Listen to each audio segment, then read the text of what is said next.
Hola todos, j'espère que vous allez bien pour commencer. L'histoire d'aujourd'hui est une véritable énigme, vraiment j'ai hâte d'avoir vos retours en espace commentaire parce que vous verrez que c'est pas aussi simple que ça. En fait, les conclusions ne sont pas aussi simples que ça. Mais avant tout, laissez-moi vous présenter le sponsor qui m'accompagne de nouveau pour cette vidéo, Burga. Burga, vous êtes déjà nombreux à connaître, surtout que j'ai déjà collaboré avec eux. C'est une marque qui propose des étuis de téléphone, d'iPad, d'ordinateur, des bracelets pour Apple Watch, des gourdes et bien d'autres choses encore. Les motifs sont incroyables. Regardez-moi cette élégance et vous avez plus de 300 modèles uniques et tendances. Et ça n'a pas bougé, hein. Taylor Swift continue de faire comme moi puisqu'elle porte elle aussi des coques Burga. Je suis une icône, que voulez-vous? Je vous montre un petit peu ce que je me suis pris, c'est tellement qualitatif. Et il faut savoir que j'ai pris la gamme complète, hein, à savoir la gourde, le mug, la coque et le calepin. J'aime trop ce motif shabby chic. Vous savez, un petit peu campagne, un peu vieilli. Bon, mes sœurs se moquent, hein, parce que j'aime trop ce style. Je leur en parle tout le temps, c'est un peu ma passion. Et je vous dis pas ça, hein, parce que c'est une collaboration, mais c'est vraiment de la qualité. Mes petites sœurs se sont elles aussi mises à Burga pour vous dire, alors que les coques... Au départ, c'est pas forcément un produit qui les fait palpiter, quoi. Non mais regardez là, celle-là, maintenant qu'elle a ses produits Burga, rien qu'elle me recopie, comme d'hab, hein, j'ai envie de vous dire. Et pour info, parce que je trouve ça cool et que je vous en avais déjà parlé la première fois, les produits sont fabriqués à la commande pour éviter tout gaspillage inutile. J'ai bien sûr un bon plan pour vous, une réduction de 15%. Utilisez mon code CRIMX15 et profitez de 15% de remise sur votre prochain achat sur le site burga.fr. Il n'y a pas de quoi. Et petite parenthèse enchantée, mon roman est à présent disponible sur Amazon. Il est en format papier, en format numérique. Ça s'appelle Le Murmure des Oubliés. C'est mon tout premier polar publié, mais pas le seul écrit. Donc je vous glisse tout ça en espace info.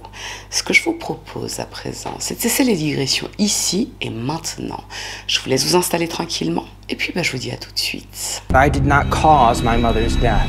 I love my mother. Present tense, I love my mother. Do you have anything to say? Any reaction to the charges? Not guilty. L'histoire démarre le 17 septembre 2016 au large des côtes du Rhode Island dans le nord-est des États-Unis. Le Rhode Island, c'est l'état le plus petit du pays, mais c'est pourtant le plus densément peuplé, hein, puisqu'il compte plus d'1 million d'habitants. Il est très attractif, hein, pour sa richesse architecturale, mais surtout pour la beauté de sa côte qui offre des activités nautiques comme la voile ou le kayak. Ça, c'est pour la présentation des lieux, histoire de vous mettre dans le bain, sans jeu de mots. Ce 17 septembre, donc, un jeune homme de 22 ans, Nathan Carman, invite sa mère Linda à aller pêcher en mer avec lui près de la côte de Rhode Island.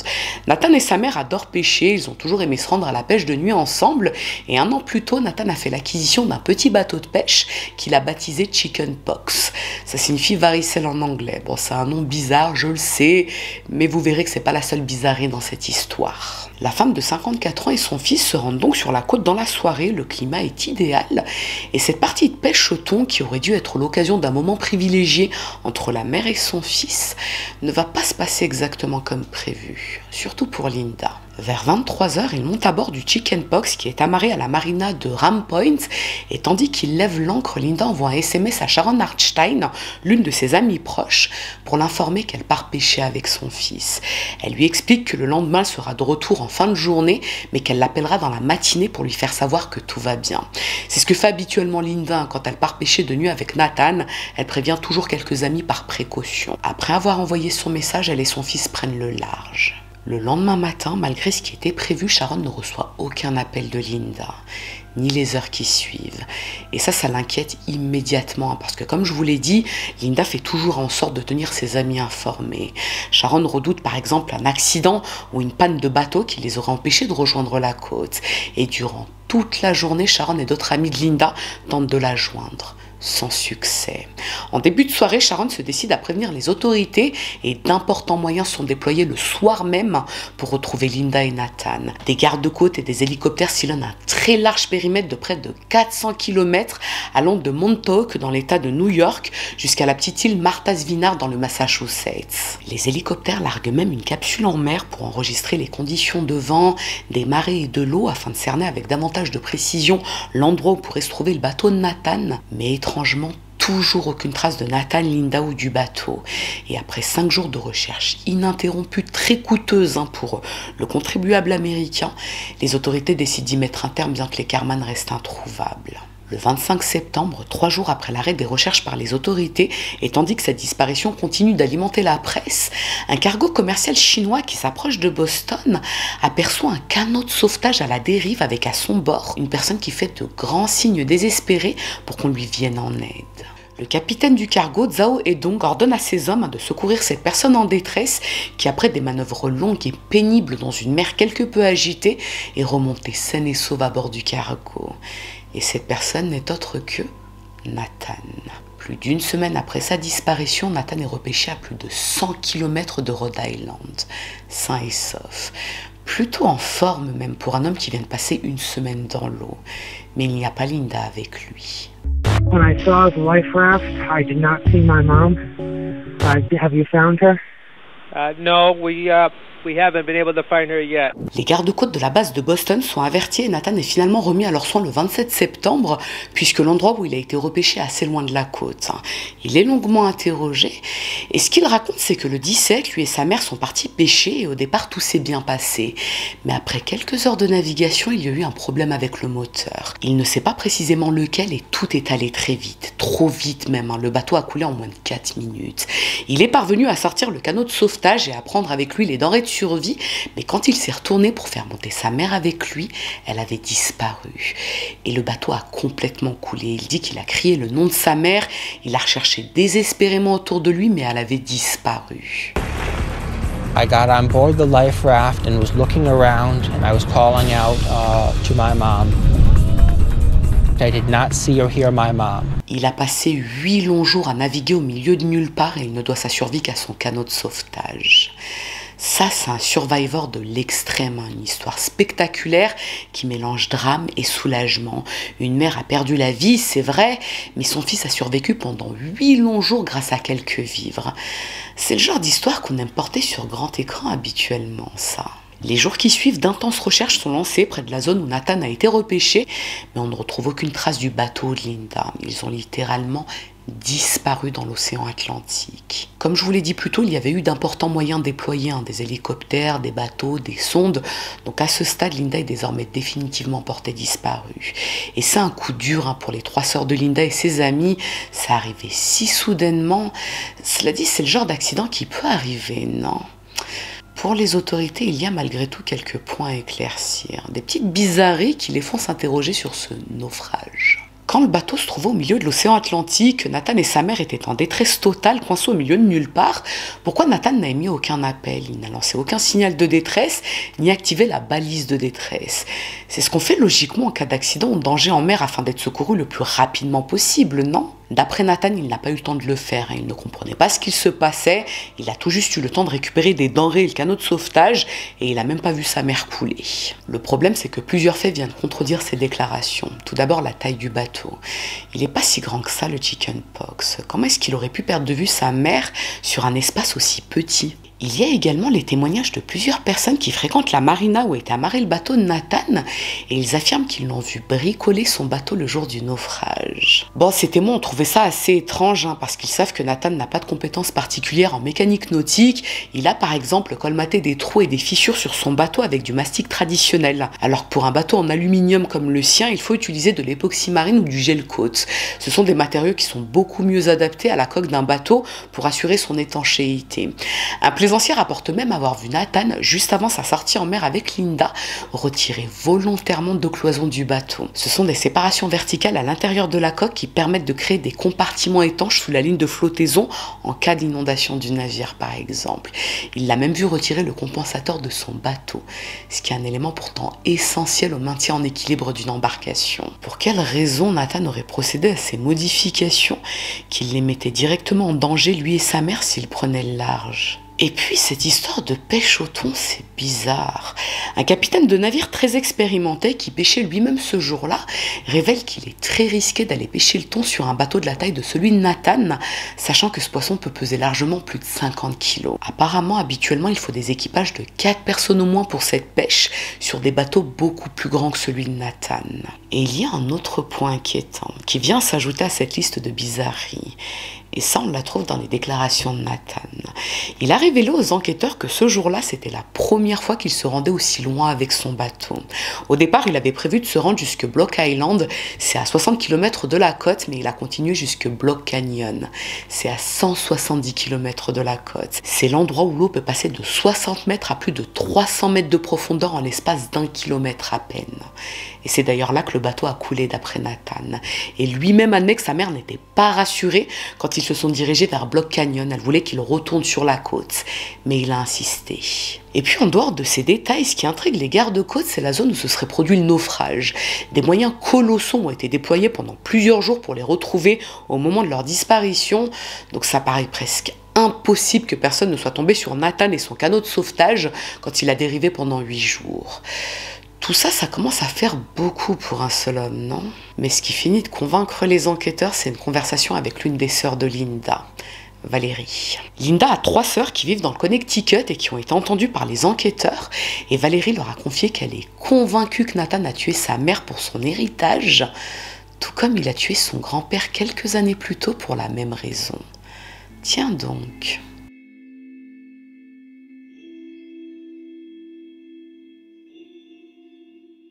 Nathan Carman est né en janvier 1994 et il a grandi dans la ville de Middleton, dans le Connecticut, au sein d'une famille plutôt aisée. Et c'est un euphémisme.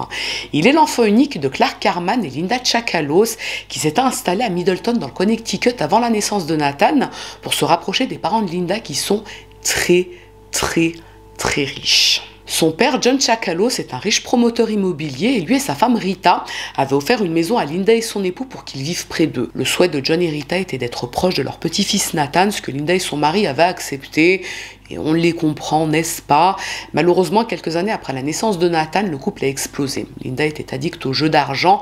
En plus d'être dépressive chronique, elle ne parvenait pas à trouver de travail, elle broyait du noir et les disputes se multipliaient à la maison avec Clark, jusqu'au point de la séparation. Après le divorce, c'est Linda qui a obtenu la garde de Nathan. Ils sont restés dans le Connecticut près des parents de Linda et Clark est retourné vivre en Californie, ce qui semble avoir été du pain béni pour le père de Linda, qui voyait là un moyen de pouvoir être encore plus proche de son petit-fils.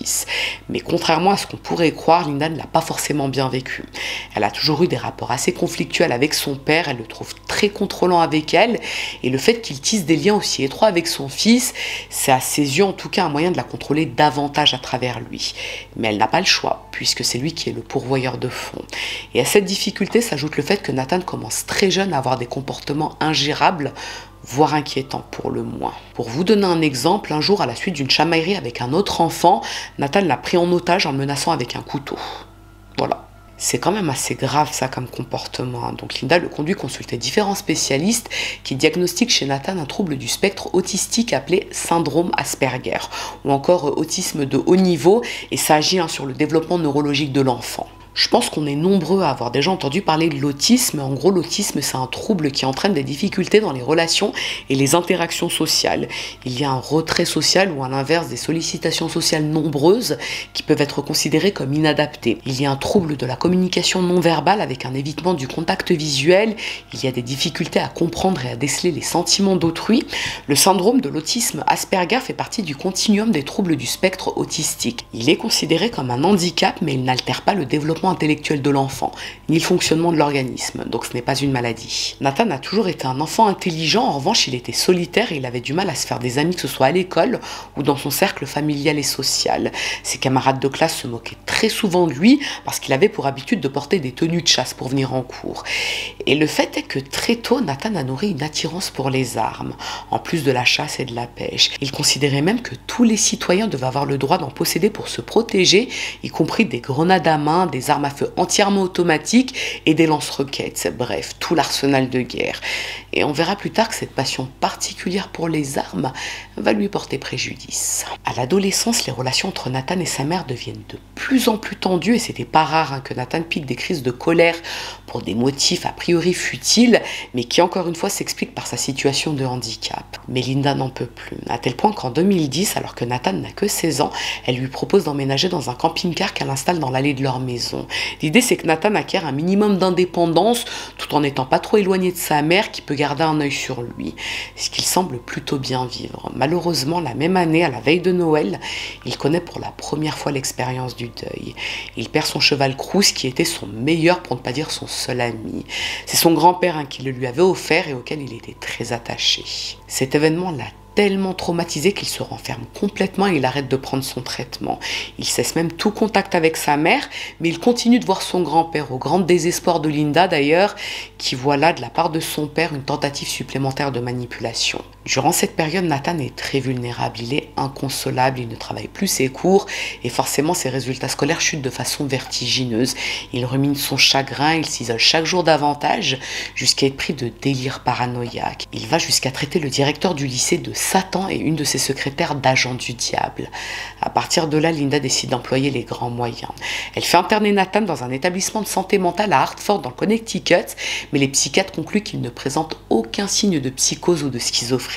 Ils mettent rapidement fin à son internement et Nathan retourne vivre chez lui dans son camping-car.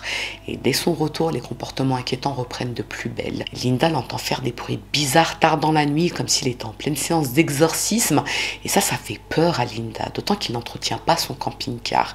Les déchets s'amoncellent, ça sent mauvais, c'est à la limite de l'insalubre en gros. Forcément, Linda est de plus en plus inquiète pour son fils. Elle contacte les services sociaux ainsi que la police pour qu'ils effectuent un contrôle auprès de Nathan. Et autant vous dire qu'il accueille très mal cette initiative de sa mère. Pour lui, c'est une intrusion inadmissible dans son intimité. Le 15 août 2011, il décide de s'enfuir pour se venger de ses adultes qu'ils ne le comprennent décidément pas.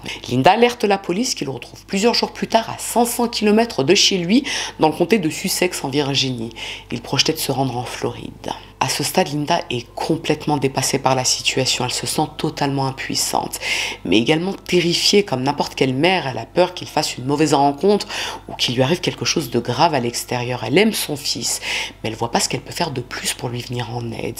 Et après s'être concertée avec Clark, le père de Nathan, qui malgré tout est présent pour les grandes décisions relatives à l'éducation de son fils, elle décide de recourir à une solution radicale. À l'automne 2011, elle fait conduire Nathan dans un camp de correction comportementale dans l'Idaho, dans l'espoir que cette expérience de l'extrême soit profitable et salutaire à son fils. Ce qui lui offrira à elle un peu de répit aussi, hein, on va pas se mentir les gars. Alors pourquoi extrême? Eh bien parce que c'est le cas, ce sont des camps de redressement dans lesquels les adolescents ne sont pas ménagés. Il y a d'ailleurs des reportages sur ce type de centre sur YouTube pour ceux que ça intéresse. Tapez camp de redressement États-Unis ou Idaho et vous allez voir, ça assez gratiné.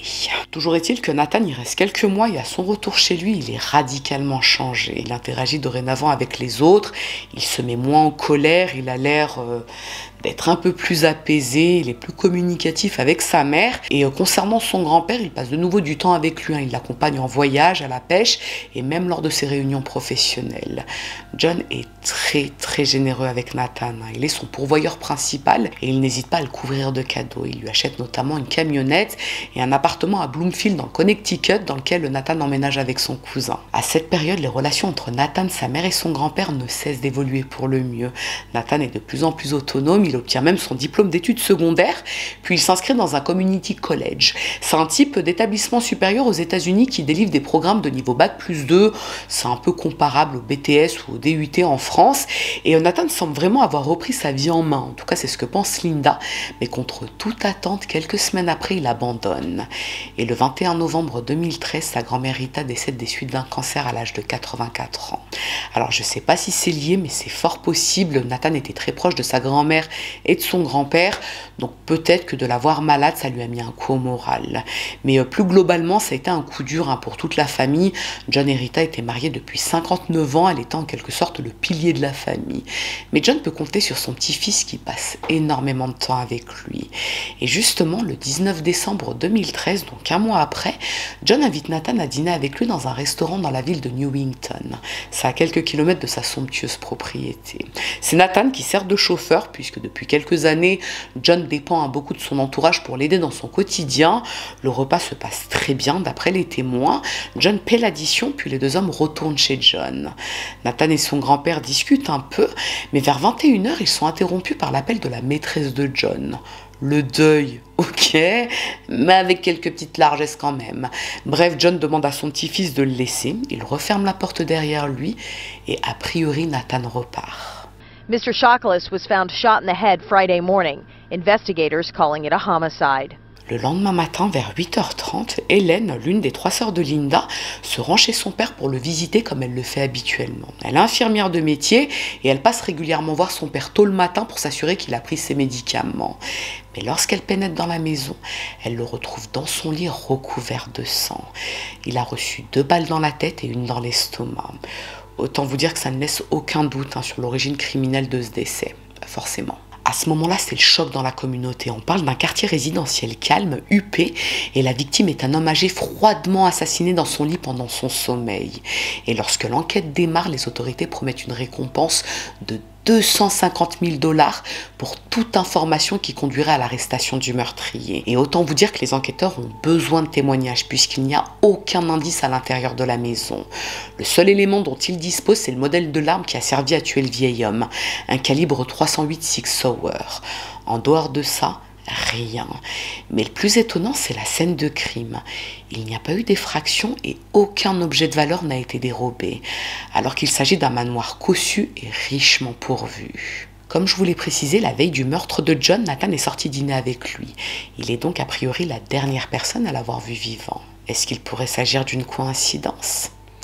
Pour les tantes de Nathan, non. Il est aussitôt suspecté d'être le meurtrier de son grand-père. Et l'eau mobile, vous l'aurez deviné, ce serait l'héritage. Nathan est convoqué par les enquêteurs, il est interrogé et nie farouchement toute implication dans le meurtre de son grand-père. Il l'aimait. Et puis il a un alibi. Il est parti pêcher avec sa mère dans la nuit du 19 au 20 décembre. Les enquêteurs continuent malgré tout de creuser cette piste et ils découvrent une pluie d'éléments à charge. La nuit du meurtre de John, Nathan a éteint son téléphone portable durant plusieurs heures, donc impossible de savoir où il se trouvait. Sa mère a été interrogée concernant le fameux alibi et là encore problème. Linda affirme que Nathan n'est pas venu au rendez-vous. Nathan est réinterrogé sur ce point, il dit que cette nuit-là, il s'est en fait perdu en chemin.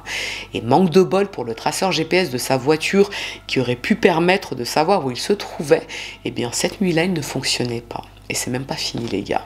Les enquêteurs découvrent qu'à la mi-novembre, donc un mois plus tôt, Nathan s'est rendu dans une armurerie pour acheter un fusil Sig Sauer de calibre, je vous le donne dans le mille, 308, à savoir le même calibre que celui utilisé pour tuer son grand-père. En juin 2014, 6 mois après le meurtre de John Chakalos, les enquêteurs obtiennent un mandat pour perquisitionner l'appartement de Nathan. On retrouve une arme et des munitions, mais pas le fusil qu'il avait acheté qui correspond à l'arme qui a tué son grand-père. Les enquêteurs ont également découvert qu'il s'était débarrassé du disque dur de son ordinateur. Ils lui ont bien sûr demandé où se trouvait l'arme qu'il avait achetée qui correspond à celle qui a tué son grand-père, mais il n'a jamais répondu à cette question. Il était vague, soit il l'avait perdu, soit en fait ce n'est pas lui qui l'avait acheté, mais plus globalement il s'est montré très peu coopératif avec les forces de police. Alors, Nathan n'a pas été le seul suspect aux yeux des enquêteurs. Ils se sont également intéressés à Linda, puisqu'elle nourrissait de nombreux griefs à l'encontre de son père, avec qui les disputes étaient fréquentes. Ils en étaient même venus aux mains une fois et John l'avait menacé de lui couper les vivres si ça se reproduisait. Ça, c'est un mobile intéressant. Il y a également l'un des comptables de John qui lui aurait volé de l'argent et les enquêteurs se sont intéressés à lui. Mais pour les services de police, le suspect le plus solide, si on peut dire ça comme ça, c'est Nathan. Ils n'attendent qu'un feu vert pour l'interpeller. Mais étrangement, le mandat d'arrêt n'est pas validé par un juge au motif qu'il n'y a pas suffisamment de preuves contre lui. Et en l'absence d'aveu de la part de Nathan, l'enquête restera au point mort et aucun suspect ne sera jamais arrêté pour ce meurtre. À la suite du décès de John, le testament qu'il laisse au profit de ses héritiers permet à Linda et ses 3 sœurs d'hériter de plus de 7 millions de dollars chacune. Quant à Nathan, il reçoit une somme de 550 000 $. Il s'achète entre autres une jolie maison dans le Vermont et son fameux bateau. Mais rapidement, il se retrouve sans le sou. Nathan n'a plus d'argent, mais sa mère a encore devant elle un matelas bien confortable puisqu'elle a empoché une somme 13 fois supérieure à celle de son fils. De là avoir une raison pour laquelle Nathan, désormais fauché comme les blés, aurait pu vouloir faire main basse sur cette somme, quitte à recourir à des moyens aussi radicaux qu'expéditifs. Pour les policiers qui enquêtent sur la disparition de Linda, ça ne peut pas être une coïncidence. Nathan, suspecté par le passé pour le meurtre de son grand-père, est aujourd'hui directement lié à la disparition de sa mère. Une disparition dans des circonstances tellement troublantes qui plus est. Il n'y a rien qui va pour dire les choses autrement. Est-ce que Nathan aurait été capable de se débarrasser de sa propre mère pour toucher son héritage? Il ne travaille pas, il n'a pas d'argent, un héritage de plusieurs millions de dollars. Ça motive, non? The bottom line is, I have no idea who killed my grandfather. I know that I did not. Carmen's father denied the allegations against his son at the time. They were the two most important people in his life. Alors concernant Clark, le père de Nathan, il le soutient, il pense que son fils est innocent et il a même fait le déplacement depuis la Californie pour s'installer quelque temps avec son fils dans le Vermont. Mais c'est vrai que question argent, Nathan est au taquet. Le mois suivant le naufrage, donc en octobre 2016, il a demandé une indemnisation de 85 000 $ à ses assureurs pour la perte de son bateau. Alors oui, on pourrait se dire que c'est normal, après tout il a besoin de fonds pour vivre, mais ça donne quand même une mauvaise impression de lui. Et toutes ces demandes sont systématiquement rejetées au motif que Nathan a procédé à des modifications du type sabotage sur le bateau, ce qui le rendait impropre à l'utilisation. Vous vous souvenez que des gens l'avaient vu faire quelques petites bricoles sur le bateau. Bon, pour les assureurs, il ne peut pas être dédommagé alors que lui-même a procédé à des modifications qui ont sans doute provoqué le sabotage. Et ça, c'est un détail qui est important dans cette partie de l'histoire justement, puisque durant ces procès, pour obtenir son indemnisation, les modifications faites sur le bateau sont dévoilées au grand jour. C'est un élément qui l'incrimine complètement. La compagnie d'assurance refuse de l'indemniser au motif qu'il a lui-même saboté son bateau. Si c'est lui qui a saboté son bateau, il est donc l'auteur du naufrage, non? Là, vous vous demandez certainement pourquoi Nathan n'est pas inculpé compte tenu de ce faisceau d'indices, justement. Eh bien, c'est un dossier assez complexe pour le bureau du procureur. Il voudrait le mettre en examen pour meurtre au premier degré, c'est-à-dire avec préméditation, mais il lui faut davantage de preuves. N'oubliez pas qu'il n'y a pas de corps, mais le procureur est convaincu de la culpabilité du jeune homme, tout comme les sœurs de sa mère. Donc le dossier d'accusation doit être solide, et il doit d'abord être présenté devant un grand jury qui décidera si Nathan peut être poursuivi pour le meurtre de Linda. I haven't received any calls. Not from a single one of them. That's correct. It makes me feel like I have no family. She was a good person, a warm person. We did have a challenging relationship at one point in my life, but she was the only family who I really had. Nathan sait qu'il ne s'agit que d'une question de temps avant sa mise en examen. Les journaux titrent quotidiennement sur son histoire. Il spécule à longueur de temps sur sa culpabilité. Il sait que ça va lui coûter beaucoup d'argent. Et c'est un euphémisme, parce qu'on sait à quel point une bonne défense est très coûteuse aux États-Unis. Donc l'héritage de sa mère et de son grand-père ne serait pas trop. Mais c'est sans compter sur les sœurs de sa mère qui ne comptent pas le laisser faire. On s'en serait douté. En juillet 2017, ses tantes saisissent la justice pour s'opposer à son droit de succession. Il peut prétendre à une partie de l'héritage de 43 millions de $ laissés par John. En septembre 2018, il affronte de nouveau ses tantes devant un tribunal du Connecticut, toujours pour cette histoire d'héritage, ou plutôt là il est question de son fonds fiduciaire. Sa tante Valérie est l'administratrice de son fonds fiduciaire et elle refuse que Nathan y accède. Mais Nathan fait valoir qu'il a justement besoin d'avoir accès à cet argent pour payer ses frais de justice. Ce qui est factuellement vrai, puisqu'il n'a pas d'autres ressources. Et si je vous dis pas de bêtises, le juge contraint Valérie à lui reverser de l'argent, puisque pour le moment il n'y a aucune raison légale de le lui refuser. Nathan est complètement isolé, il n'a plus personne, il n'a plus sa mère, il n'a pas d'amis, son père n'est pas forcément présent pour lui, et ses tantes sont devenues ses némésis. Et le pire reste à venir, puisque le 2 mai 2022, 6 ans après la disparition de Linda, le grand jury du Vermont rend son verdict. Sur la base du dossier d'accusation présenté par le ministère public, le jury conclut qu'il y a lieu de poursuivre Nathan pour le meurtre de sa mère, assorti de multiples chefs d'accusation de fraude. Le 10 mai, il est finalement placé en détention et le procureur demande que Nathan fasse l'objet d'une évaluation détaillée de sa santé mentale, puisque souvenez-vous qu'il a été diagnostiqué autiste. Avant sa mise en accusation, Nathan est interrogé par un journaliste et il lance de façon quasi désespérée « Je ne suis pas coupable ». Do you have anything to say? Any reaction to the charges? Not guilty. Le jour même, des agents fédéraux perquisitionnent le domicile de Nathan et le retrouvent la coquette somme de 10 000 $. Rien que ça. Il est auditionné le lendemain devant le tribunal fédéral et c'est sans surprise qu'il plaide non coupable des chefs d'accusation de fraude et de meurtre au premier degré, forcément. Et en juillet 2022, malgré toutes les tentatives des avocats de Nathan en vue d'obtenir l'annulation de son ordre de détention, il reste sous les verrous. Le juge fédéral qui a ordonné son placement en détention estime qu'il présente un risque sérieux de fuite. La date du procès de Nathan est fixée au mois d'octobre 2023 à Rutland dans le Vermont et il risque la réclusion criminelle à perpétuité pour le meurtre de sa mère et jusqu'à 30 ans de prison en cas de condamnation pour fraude financière aux assurances. Bon, dans tous les cas, s'il est condamné, il ne sortira probablement jamais de prison. Ce que les sœurs de Linda espèrent bien sûr. Mais Nathan ne souhaite pas affronter la justice et il y échappe de la plus tragique des manières.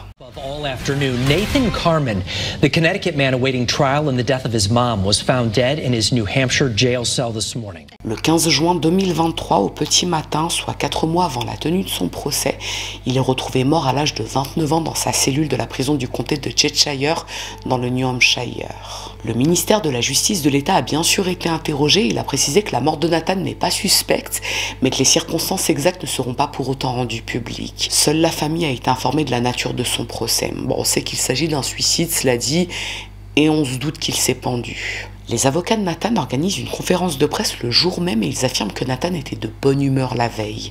Il était prêt pour la sélection du jury le 10 octobre et il était convaincu qu'il allait gagner son procès. Il a laissé une note à ses avocats, sans doute pour leur expliquer la raison de son geste, mais le contenu n'a encore jamais été divulgué. Et ça a fait l'objet de beaucoup de spéculations et d'hypothèses. Tout le monde voulait savoir ce que Nathan avait pu confier à ses avocats. Est-ce qu'il a avoué le meurtre de sa mère, celui de son grand-père peut-être? Si les personnes les plus proches de Nathan, tels que sa famille ou ses avocats, ont peut-être appris ce qu'il en est. Pour le public ayant suivi cette affaire, Nathan a sûrement emporté ses secrets dans sa tombe. Toutes les charges retenues contre lui dans le cadre de la disparition de sa mère ont été logiquement abandonnées faute de suspect à traduire devant la justice. Et à ce jour, la mort de son grand-père reste inexpliquée, aux grandes dames des 3 filles de John. Finalement, dans cette affaire, on se retrouve avec une famille totalement décimée en l'espace de 10 ans, entre le meurtre de John en décembre 2013, la mort de Rita, la disparition en mer de leur fille Linda en septembre 2016, et à la fin, la mort de Nathan en juin 2023. Et comme on l'a vu ensemble, il y a de très forts soupçons sur son implication dans la mort de sa mère, mais également dans celle de son grand-père. Mais la justice n'a pas tranché. Quant à Clark Carman, le père de Nathan, c'est vrai qu'il est peu présent dans cette histoire, mais comme je vous l'ai dit, il avait assuré que son fils n'était pas capable de commettre un meurtre. Il y a un dernier point sur lequel on peut se questionner dans cette histoire, c'est dans quelle mesure le syndrome d'Asperger, diagnostiqué très tôt chez Nathan d'ailleurs, a pu jouer un rôle dans les différentes étapes de sa vie. C'est un point important, je trouve, et j'espère qu'il serait évoqué dans le documentaire Netflix qui est en préparation sur cette affaire et que je m'empresserai de regarder, bien évidemment. Voilà tout pour l'histoire de Nathan Carman, ce jeune homme de 22 ans accusé du meurtre de sa mère, mais qui au lieu d'affronter la justice a finalement décidé de mettre fin à ses jours en emportant ses secrets dans sa tombe. I did not cause my mother's death. I love my mother. Present tense, I love my mother. They were the 2 most important people in his life. Bon, alors, coupable ou innocent? Disons que ça fait beaucoup d'éléments pour un petit bonhomme, tout ça. Alors, il y a plusieurs théories qui circulent autour de cette affaire. Et l'une des théories est super intéressante. Bon, j'aime pas trop... parce que dans la mesure où Linda est morte, bon, Nathan aussi, mais j'ai pas envie... de dire ce genre de choses alors qu'elle est morte, mais bon, je vais quand même vous le dire. En gros, l'une des théories qui circulent et que j'ai trouvé grave intéressante, ce serait qu'en fait, c'est Linda qui a tué son père en 2013, Nathan l'a su, et ensuite il a tué sa mère pour se venger. En gros, Linda aurait tué John pour toucher l'héritage, et aussi parce qu'il la saoulait, et Nathan aurait ensuite tué sa mère... parce qu'elle le saoulait pour se venger et toucher également l'héritage. C'est une théorie qui est intéressante, mais moi, il y a un truc qui me bloque par rapport à cette théorie, c'est qu'en 2013, lorsque Linda a été interrogée par la police et qu'ils lui ont posé la question de l'alibi pour Nathan, elle a dit qu'il n'était jamais venu au rendez-vous. Et Nathan avait ensuite dit qu'il s'était perdu en route. Moi, ça me paraît bizarre, parce que je me dis, si c'est vraiment Linda qui a tué son père, bah justement, elle aurait dû appuyer l'alibi de son fils, parce que ça lui en crée un également. Donc, je sais pas, ça me paraît étrange. Vous mettez-moi en espace commentaire vos théories sur cette histoire, parce qu'honnêtement, j'arrive pas à me faire une idée... Il y a beaucoup de trucs, en fait, qui l'accusent, on va pas se mentir, il y a beaucoup de trucs... Mais est-ce qu'il aurait été capable de tuer son grand-père, puis sa mère, ou dans le cas où c'est pas lui qui a tué son grand-père, il a quand même été suspecté. Bon, par miracle, le mandat n'est jamais arrivé signé aux autorités, donc ils n'ont jamais pu l'arrêter. Ça, j'ai trouvé que cette histoire, elle était quand même assez étrange, parce que pour moi, il y avait un faisceau d'indices suffisant dans le cadre, dans l'affaire du meurtre de son grand-père. Mais je me dis, si c'est vraiment pas lui qui a tué son grand-père, alors qu'il a été suspecté, est-ce qu'il aurait pris le risque ensuite de tuer sa mère, en sachant qu'il serait ensuite fortement soupçonné? Je sais pas. Nathan était, semble-t-il, quelqu'un de très très intelligent. Donc, ouais, ça me paraît vraiment étonnant tout ça. Après, pour sa mère, je vous avoue que ouais, j'ai de forts soupçons quand même. Parce que les autorités ont dit que c'était impossible de ne pas retrouver les débris du bateau. Enfin, quand ils ont fait les recherches pendant la disparition et après la disparition, ils ont dit que c'était impossible de ne rien retrouver à ce niveau-là. Donc, genre, il y a une autre théorie qui circule, mais pour la partie disparition de sa mère, en gros, la théorie, c'est qu'il n'a jamais été perdu en mer pendant 8 jours. Il s'est rendu dans un endroit, il a sans doute tué sa mère, et il est resté ensuite sur la terre ferme, mais à un endroit, genre on ne sait pas lequel, pendant plusieurs jours, et après il est retourné en mer avec son canot de sauvetage pour faire semblant d'être sauvé. Je comprends hein, le procureur qui trouvait que c'était un dossier très complexe, parce qu'effectivement c'est très très complexe, mais j'attends de voir vos théories en espace commentaire. Ce que je vous propose à présent, c'est que si cette affaire vous a intéressé, à défaut de vous avoir plu, n'hésitez pas à mettre un petit j'aime sous la vidéo, mais surtout, n'hésitez pas à vous abonner, c'est encore mieux. Je vous dis à très bientôt.